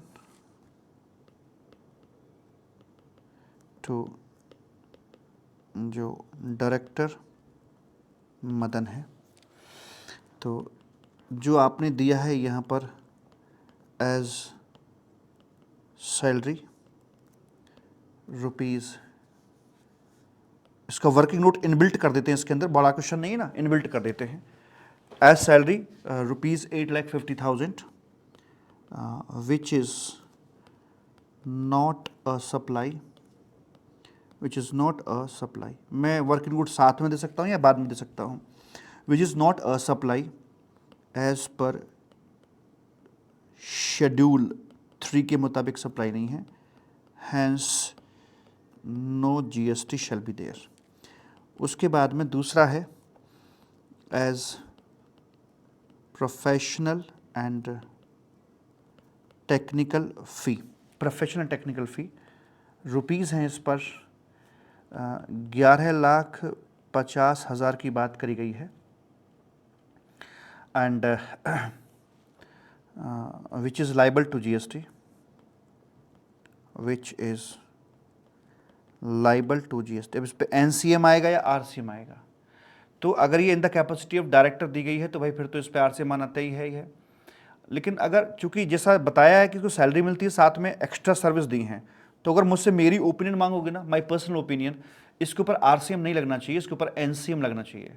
but एक सर्कुलर आया हुआ है 2-3 साल पहले, वो कहता है कि इस पर आरसीएम लगाया जाएगा, इसलिए मुझे मजबूरन आरसीएम लगाना पड़ रहा है आपके एग्जाम पर्पज़ के लिए, वरना मेरी नज़रों में इस पर आरसीएम नहीं लगेगा। उस सर्कुलर के बाद एक और सर्कुलर लेटेस्ट में आया था कि अगर मान लो रेंटिंग की और प्रॉपर्टी की सर्विस देता है तो उस पर आरसीएम लगेगा? नहीं लगेगा। डायरेक्टर जो है वो एज ए डायरेक्टर डायरेक्टरशिप की कैपेसिटी में सर्विस देता है तो उस पर आरसीएम आता है। डायरेक्टर अगर कोई और सर्विस देता है तो मेरे हिसाब से उस पर आरसीएम बिल्कुल भी नहीं आएगा, पर उसका उसके सर्विस के नेचर के हिसाब से ही देखा जाएगा। पर चूंकि सर्कुलर ने ऐसा बोल रखा है, जो सप्लाई चैप्टर मैंने आपको दे रखा है, तो उसके मुताबिक मैं यहाँ पर आरसीएम लगाकर चल रहा हूँ। But I don't agree with this treatment. मैं कर रहा हूँ बट मैं एग्री भी नहीं कर रहा हूँ। आप एग्जाम में जो करके आना मुझे वो करना पड़ेगा यहाँ पर। Which is liable to GST under RCM as per circular issued by CBIC ने जो सर्कुलर डाला हुआ है। तो ये कितनी लाइबिलिटी है? रेट वेट तो कुछ बता नहीं रखा है इसके ऊपर। हाँ, रेट बता रखा है ना। तो यहाँ पर आएगी लाइबिलिटी अंडर आरसीएम में, तो तीनों कॉलम डाल देते हैं, आईजीएसटी, सीजीएसटी, एसजीएसटी। तो यहाँ पर आईजीएसटी, सीजीएसटी और एसजीएसटी। तो ये सप्लाई इनकी थी, पहली वाली इंट्रा स्टेट सप्लाई थी। तो इंट्रा स्टेट के चलते हुए यहाँ पर बाबूजी ये आ जाएगा अपना 11,50,000 into 0.09, 11,50,000 into 0.09 is equal to 1,03,500, 1,03,500, 1,03,500। ऐसे करके यहाँ पर बात अपनी करके चलेंगे साहब हम। एंड उसके बाद में फिर क्या जी, फिर बाबू जी अगली ट्रांजैक्शन है paid rent to Indian railway. Number 2, paid rent to Indian railway rupees 1,25,000। तो चूंकि since Indian railway is outside the purview of government for RCM purpose as per notification number, जो RCM को notification है 13/2017, hence no RCM shall be applicable। यहाँ पर कोई RCM applicable नहीं कराया जाएगा। no RCM shall be applicable। नहीं, कुछ नहीं आएगा यहाँ पर आकर, तो आरसीएम की लायबिलिटी नहीं आएगी। आपसे आरसीएम पूछा, जितना पूछा आप उतना मुंह खोलेंगे, ज़्यादा नहीं। सिक्योरिटी सर्विस दी गई है, paid rupees 535 to XYZ security private limited. In the given case, चूंकि सिंस जो सप्लायर है is not a non company, supplier non company नहीं है, हैंस RCM नॉट एप्लीकेबल, यहाँ पर भी RCM नहीं लगाया जाएगा। ठीक है, उसके बाद में आगे है paid fee to local municipal corporation. Number 4, paid fee to local municipal corporation को आप पे कर रहे हैं फॉर लाइसेंस, तो it will be exempted since value of service is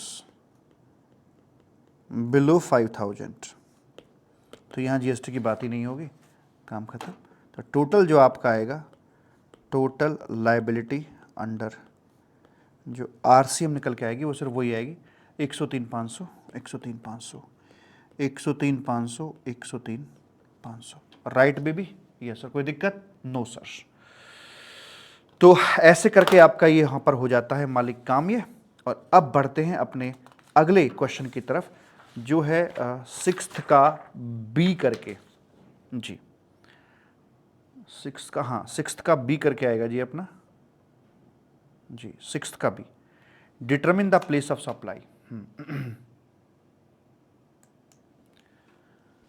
determine the place of supply for the following independent cases by briefly stating the relevant provision, के साथ में आपको बताना है क्या इसमें Maxi pharmaceuticals registered in GST Jaipur hires Sargam event limited registered under GST at Sagar MP for annual event to be held in Gujarat. अच्छा, तो इन्होंने क्या किया है कि जो माक्सी हैं, मौसरी माक्सी, ये हैं अपने भाई साहब कहाँ से, ये हैं RJ से, ये बने हैं यहाँ पर दुल्हन, दुल्हन मतलब रेसिपिएंट बने हैं, और सप्लायर इन्होंने चुना है सरगम इवेंट को। सरगम LLP हैं और इन्होंने इवेंट वाले हैं, ये रजिस्टर्ड इन MP हैं और इनसे ले रहे हैं ये इवेंट मैनेजमेंट की सर्विस ले रहे हैं। बिल इनको दिया जाएगा इवेंट MGT सर्विसेज का। लेकिन इन्होंने कहा है कि जो सर्विस एक्चुअल में दी गई है, एक्चुअल में जो इवेंट थी वो आपकी थी भैया जी यहाँ पर आकर, कहाँ रे, गज्जू भैया के यहाँ पर गुजरात में थी। तो बताइए आपको नियम कानून याद है? हाँ सर याद है। इसमें अपना section number 12 of IGST act यहाँ पर लग जाएगा और उसके मुताबिक सब सेक्शन याद ना ही चलेगा, कोई दिक्कत वाली बात नहीं है। और उसके मुताबिक हम देखते हैं भैया जी यहाँ पर आकर कि भाई इसमें अगर B2C सप्लाई होती है तो वहाँ पर आकर बोलते हैं B2C अगर सप्लाई होती है तो लोकेशन ऑफ द इवेंट ये अपना गुजरात में आ जाता, और अगर B2B सप्लाई है तो रेसिपिएंट की लोकेशन पर मानते हैं वो अपना राजस्थान लेके चलते हैं। चूँकि इस केस में B2B है तो इसलिए ये फाइनल आपका RJ यहाँ पर आंसर आ जाएगा। बट सर लिखना कैसे है वो थोड़ा सा हमें यहाँ पर बतला दीजिएगा। चलिए आपको बतलाते हैं, आपको ये लिखना कैसे कैसे है जी। तो यहाँ पर मैं लिखता हूँ क्वेश्चन नंबर 6 का बी वाला पार्ट मालिक लिखते हैं। तो यहाँ पर है, सबसे पहले लिखेंगे इस प्रकार के क्वेश्चन ये केस टाइप आपको बना के दिया गया है। तो यहाँ लिखेंगे लीगल प्रोविज़न, और लीगल प्रोविज़न के अंदर हम बोलेंगे कि एज पर सेक्शन, पहला पार्ट है as per section 12, sub section याद नहीं कोई दिक्कत नहीं है, of IGST act 2017, place of supply नहीं, in case of event linked services, place of supply will be place of supply will be the place of supply will be the place क्या where there is B2C supply. अगर B2C supply है तो location of event will be place of supply where there is a B2B supply तो यहाँ पर location of recipient will be the place of supply. दूसरा, चूंकि आपको ये भी तय करना है कि ये इंट्रा है या इंटर है, पूछ कर आप प्लेस ऑफ सप्लाई पूछा या पूरा नेचर पूछा है। Determine the place of supply, ध्यान दीजिएगा। प्लेस ऑफ सप्लाई पूछ रहा तो मैं बता दूंगा। अगर ये पूछता है इसका नेचर बताइए, इंट्रा स्टेट है या इंटर स्टेट है, तो मुझे फिर यहाँ पर ना जो सेक्शन 7 और 8 हैं जो डिफाइन करते हैं कि इंट्रा है या इंटर है, मुझे उनकी भी मदद यहाँ पर लेनी पड़ती। पर चूंकि जितना इसने पूछा मुझे उतना ही मुंह खोलना, ज़्यादा खोलना ही नहीं मुझे। लीगल प्रोविजन ही आ गया। अब यहाँ पर बोल देंगे एनालिसिस, यहाँ पर मेरा आ जाएगा भैया जी एनालिसिस एंड कंक्लूजन मेरा इधर आ जाएगा। ठीक है, क्या डालेंगे? in the light of what is stated above, जो भी हमने कहा है उसके मुताबिक, since in the given case, इस केस के अंदर there is a B2B transaction in between, किस किस के बीच में? in between Sargam events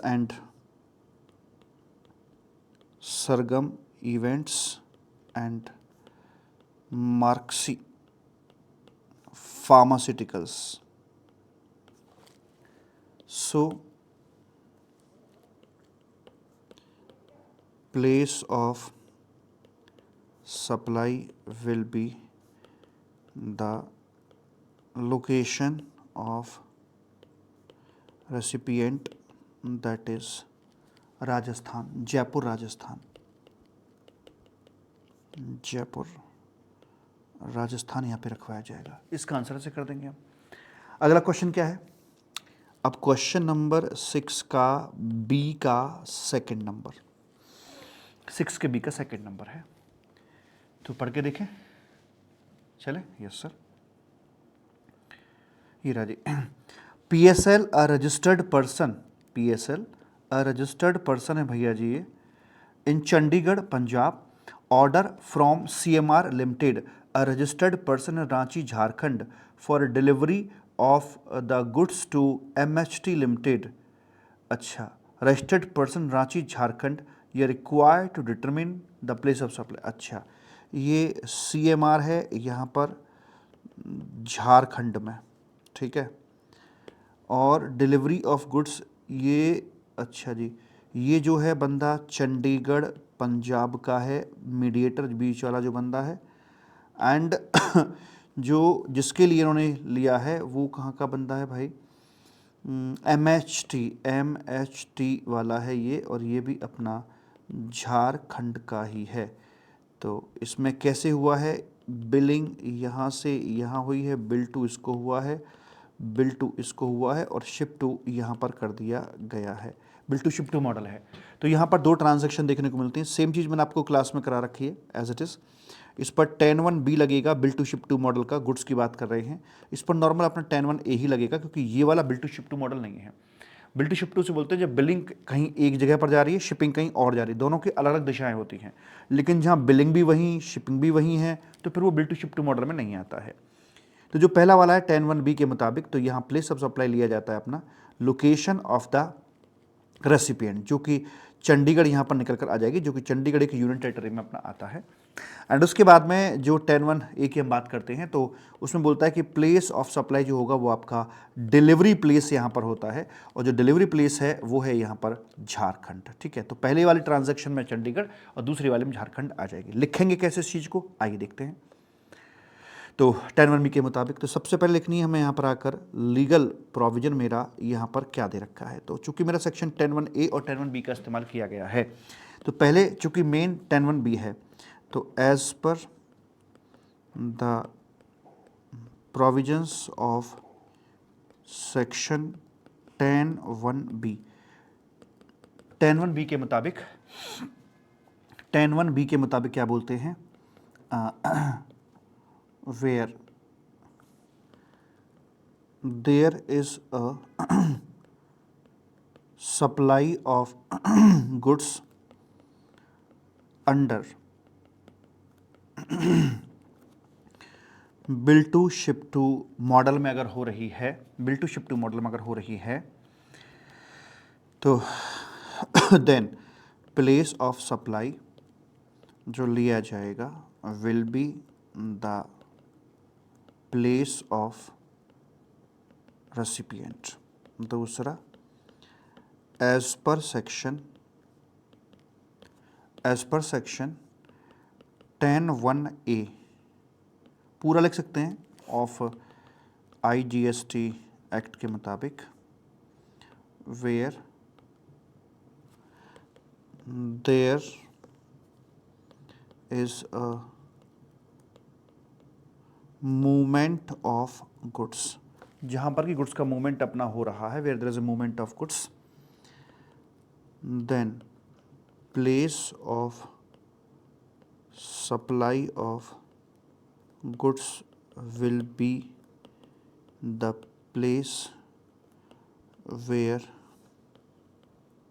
goods are delivered, या डिलीवरी टर्मिनेट जहाँ पर होती है, delivered, where goods are delivered। ठीक है जी, अब क्या लिखना है इसमें आगे, इसमें लिखना है एनालिसिस एंड कंक्लूजन। यहाँ पर आएगा आपका analysis and conclusion, analysis and conclusion. ठीक है, तो यहाँ पर मैं क्या लिख दूंगा भैया जी,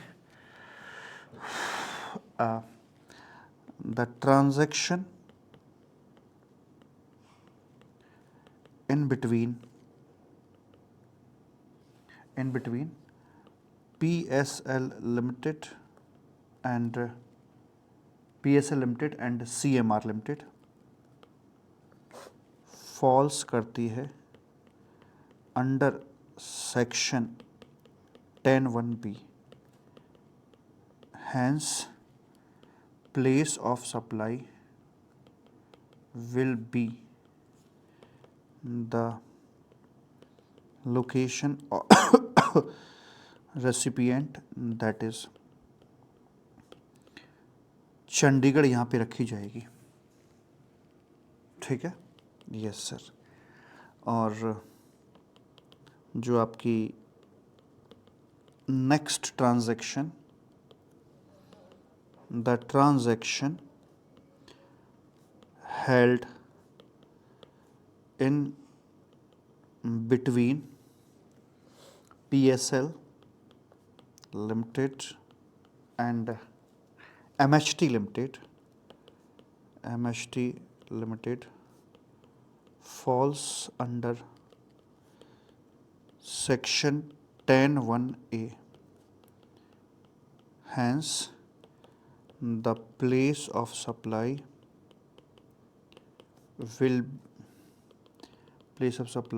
will be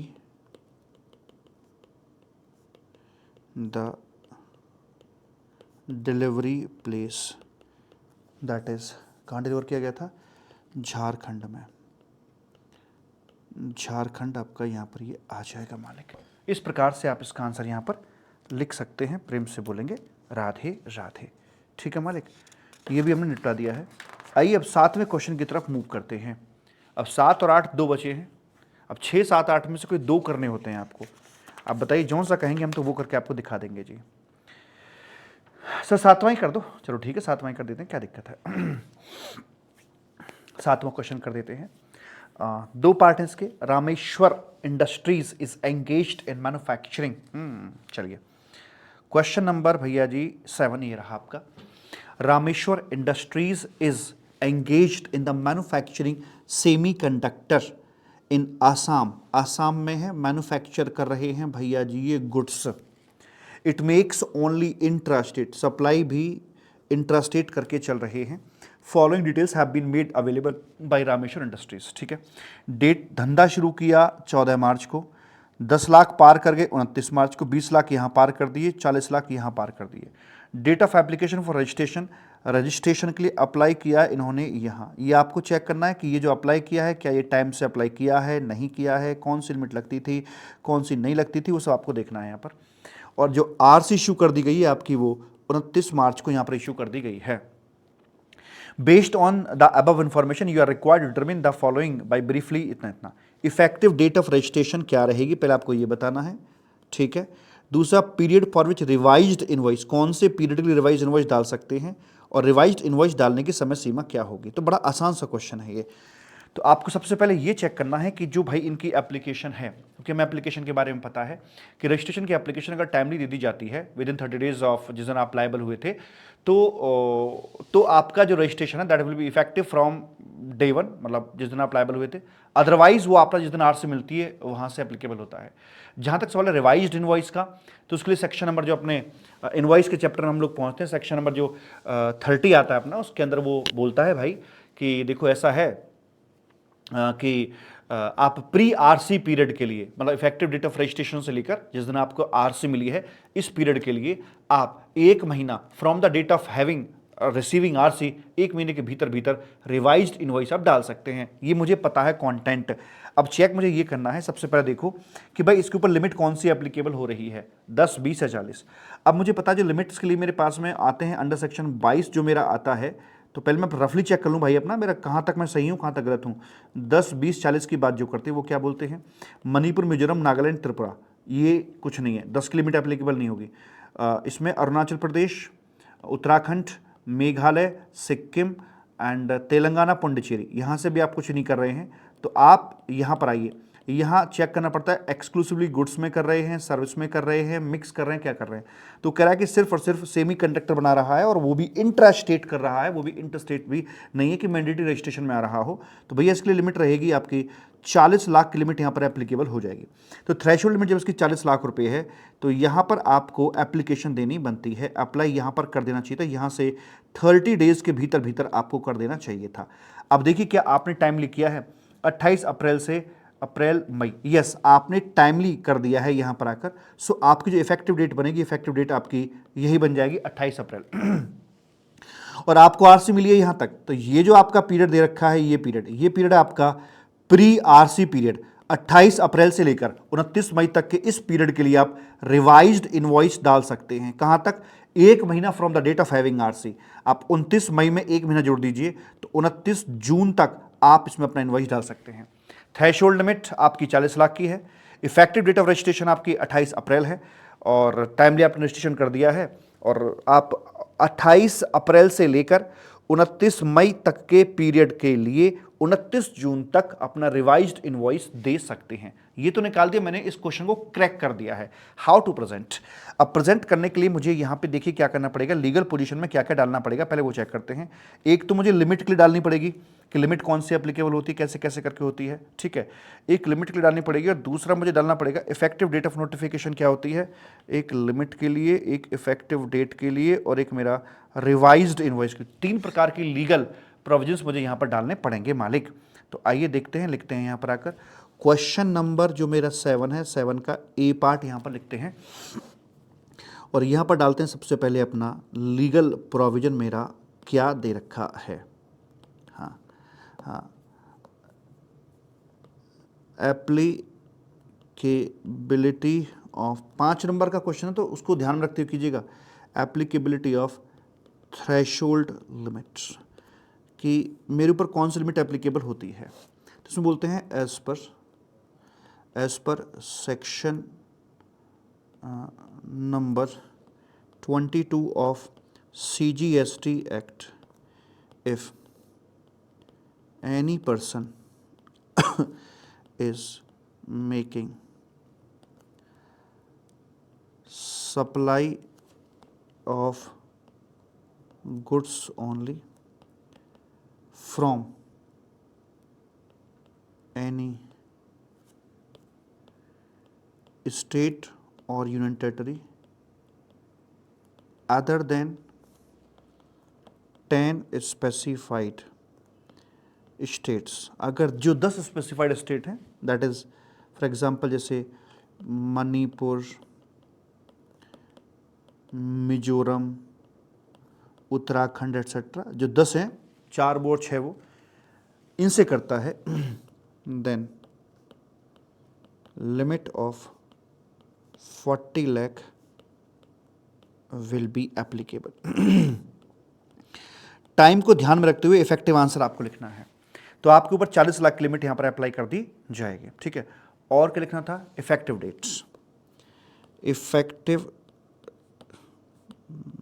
डेट ऑफ जो रजिस्ट्रेशन होती है वो कौन सी होगी?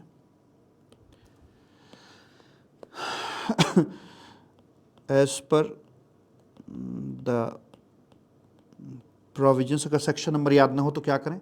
Provisions of section, as per the provisions of CGST Act, where application of registration is made within 30 days of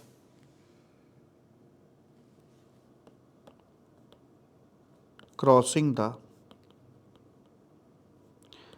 threshold limit, then the registration be effective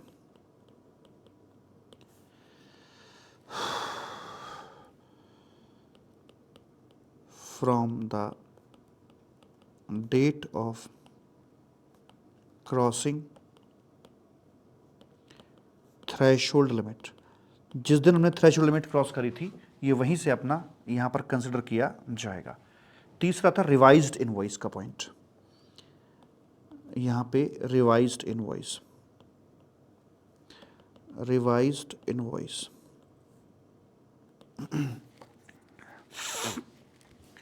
revised invoice, तो where application for registration as per section number 30 of CGST Act, where application for registration is made within 30 days of crossing the limit, then the supplier may issue a revised invoice, may issue a revised invoice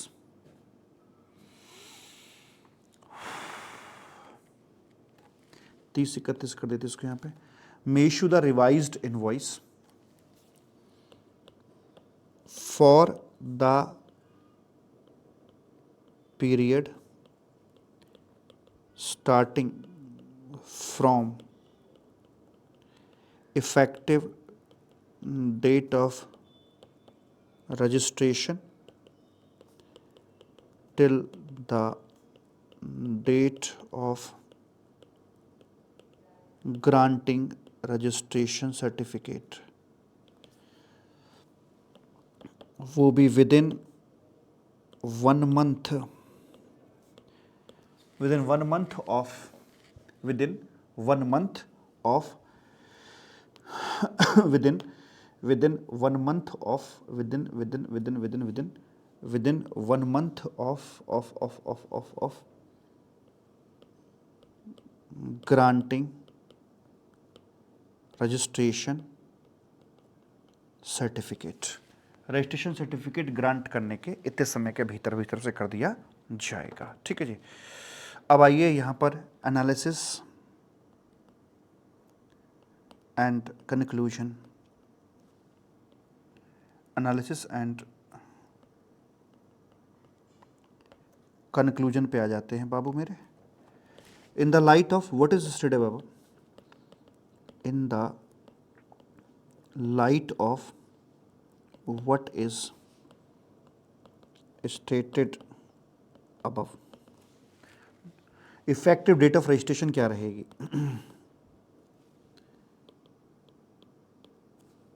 since limit of 40 lakh will be applicable, 40 lakh की limit applicable होगी। So registration application need to be filed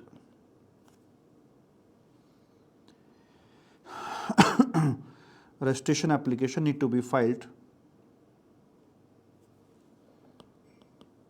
within 30 days of 28 अप्रैल 28/4/2024 यहाँ से file हो जाने चाहिए। The registration application is filed in actual on 15th May 2024, that is within 30 days. Hence, effective date of registration will be, effective date of registration जो होगी will be the 28/04/2024 ये आपकी effective date यहाँ पर हो जाएगी। Next, revised invoice can be issued, ये issue किया जा सकता है। revised invoice can be issued for the period starting from 28/04/2024 to 29th May 2024 within 1 month of 28 May 2024, that is up to 28 नहीं, ये 29 मई 2024 को मिला ना वो, that is up to 29th जून 2024। लीजिए साहब, अगर आपको बेसिकली बस ये देखना है कि आपने ना यार क्वेश्चन क्रैक करना आना चाहिए, आपको पता होना चाहिए, लॉ की समझ होनी चाहिए, वो है तो आप कर पाएंगे अच्छे से, कोई दिक्कत वाली बात नहीं है। लिखना कोई बड़ा टास्क नहीं है यहाँ पर आकर, ठीक है। तो ये अपना यहाँ पर हो जाता है। अगला अब आपका थ्योरेटिकल क्वेश्चन है, प्योर थ्योरेटिकल क्वेश्चन आपको यहाँ पर ये दिया गया है जी भैया जी। तो write a short note on plain theory question, उसमें क्या लिखना है? क्वेश्चन नंबर अपना है भैया जी 7th का बी करके आता है, और पढ़ के देखते हैं क्या है 7th का बी। लो, rectification of error omission in respect of returns filed under section 39। तो इस पर कुछ लिखना है आपको टॉपिक दे दी, कुछ लिखना है। रेक्टिफिकेशन ऑफ एरर्स, आगे है एक्सेप्शन टू दिस रेक्टिफिकेशन, कि रेक्टिफिकेशन कब नहीं हो पाएगी, और time limit for making such rectification. ये आसान, आपका इसका आंसर सबसे आसान, ये आपका 30th November of next financial year, और एनुअल रिटर्न फाइलिंग की date whichever is earlier. अब ये क्या है रेक्टिफिकेशन पेपर हम क्या लिखें? ठीक है जी, हाँ, कोई एरर ओमिशन अगर आपकी हो जाती है, कोई एरर ओमिशन हो जाती है, तो आप उसे जिस मंथ में आपने उसे फाइंड आउट किया है, उसके अगला जो भी आपकी अपकमिंग चीज़ जा रही होंगी, आप उस ओमिशन को वहाँ पर जाकर करेक्ट कर सकते हो। एक्सेप्शन क्या है? ये थोड़ा सा ऑफ ट्रैक आ जाता है। एक्सेप्शन, बच्चे सोचने मजबूर, एक्सेप्शन क्या हो सकता है यार? एक्सेप्शंस का ये निकलता है कि आप मतलब गलती को, ओमिशन को ठीक नहीं कर सकते। इफ यदि ये ओमिशन कॉट बाई ऑफिसर है तो फिर तो वो डंडा चलाएगा ना, कि अगर मान लीजिए अधिकारी ने आया और कोई गलती आपकी पकड़ी है, अब आप कह रहे हैं मैं ठीक कर देता हूँ, यार रैप्टम मारे खींच के, अब तो खाल उधेड़ के मानेगा। तो ये जो होता है ना, आप अपनी मर्जी से, आपको पता लगता है, सुओ मोटो जिसे बोलते हैं, खुद से पता लगता है तो कर सकते हैं। अधिकारी ने पकड़ा है तो आप ओमिशन को ठीक नहीं कर सकते हैं। और टाइम लिमिट मैंने आपको बता दी, तो उसमें ना तो कोई केस स्टडी ना कुछ है, प्लेन थ्योरी यहां पर आपको लिखनी होती है जी। तो बस यही करना था आपको। एक क्वेश्चन आपकी चॉइस में होता तो ये क्वेश्चन मैंने चॉइस में निकाल दिया है। वैसे सर इनका आंसर बड़े आसान है। एक मॉडल आया था वो टाइम ऑफ सप्लाई के लिए, जो मैंने आपको लेटेस्ट सर्कुलर में करवाया था, कि जहाँ पर डेफर्ड पेमेंट्स अपने होते हैं तो वहाँ पर क्या होगा, तो जहाँ जहाँ पर पेमेंट ड्यू होता है, तो जहाँ जहाँ पर पैसा ड्यू हुआ वही उसका टाइम ऑफ सप्लाई बनता है। साथ में इंटरेस्ट कंपोनेंट जो होता है, इंटरेस्ट कंपोनेंट को भी शामिल करते हुए हम जीएसटी का पेमेंट करके चलते हैं, वो वाली बात बताई जाती है। ओल्ड एज होम की आप, ये 8वां पूरा चॉइस में था, थ्योरेटिकल है। ओल्ड एज होम की एक्सेप्ट जो एग्जाम्पशन है उसे लिखिए, स्ट्रेट फॉरवर्ड है भाई। ओल्ड एज होम की एग्जाम्पशन ये है कि भाई उसमें अगर 65 ईयर और मोर के रह रहे हैं, वहां पर आकर स्टेट गवर्नमेंट या ट्रस्ट के द्वारा रन किया जा रहा है, 25,000 तक का उसमें सारा कुछ मिला के खर्चा होता है, तो वहां पर एग्जाम्पशन दे दी जाएगी। आगे बोलता है रूल नंबर इतने के मुताबिक बताइए ई-वे बिल को कब कब प्रोहिबिट किया जा सकता है। अगर आप GST R1 अपना 2 बार मिस कर देते हैं, 3B अपना 2 बार मिस कर देते हैं, या कंपोजिट डिडक्शन CMP 08 आप अपना 2 बार मिस कर देते हैं, तो फिर या फिर आपकी RC सस्पेंड हुई पड़ी है, तो इन सिचुएशंस में आपकी जो आउटवर्ड सप्लाई है उसका ई-वे बिल कोई भी नहीं बना पाएगा। ये तो सबसे इंपॉर्टेंट बताया था मैंने। और list any 6 state tax which have been subsumed in GST, जैसे आपका वैट हो गया, परचेज टैक्स हो गया, एंटी टैक्स हो गया, एंटरटेनमेंट टैक्स हो गया, लग्जरी टैक्स हो गया, ये स्टेट के टैक्स थे जो चैप्टर नंबर 1 के अंदर ही आपको पढ़ाए जाते हैं। तो ये है प्योर थ्योरेटिकल क्वेश्चन, बस सिंपली लिखना, कुछ नहीं करना आपने आके। तो आई होप कि इस वीडियो से आपको थोड़ा और आपका कॉन्फिडेंस इंप्रूव हुआ होगा। क्वेश्चन को कैसे पकड़ना है, कैसे क्रैक करना है, वो सब लर्निंग से ही आता, सीखने से आता है, करने से ही आता है। तो ये मेरा पहला क्वेश्चन पेपर मैंने कराया। फाइल मेरी वेबसाइट पे मिल जाएगी, या फिर ICAI की वेबसाइट पे जाके भी ये फाइल आप निकाल सकते हैं। तो मैं फिर आपके सामने हाजिर होऊंगा। अगर वीडियो आपको पसंद आया हो तो चैनल को लाइक, सब्सक्राइब, शेयर, जो भी करना होता है सब कर देना, कमेंट वगैरह सब कर देना। और अगर वीडियो पसंद ना आया हो तो फिर मैं क्या ही कहूँ आपसे, ठीक है। Thank you so much, bye, tata, I love you, ढेर सारा है आपको, ठीक है, बाय बाय। मिलते हैं आपसे फिर हम, पर लगे रहो, practice practice practice practice practice and practice, endless practice कर दीजिए, यूं आपका एग्जाम को क्रैक करके आएंगे। धन्यवाद।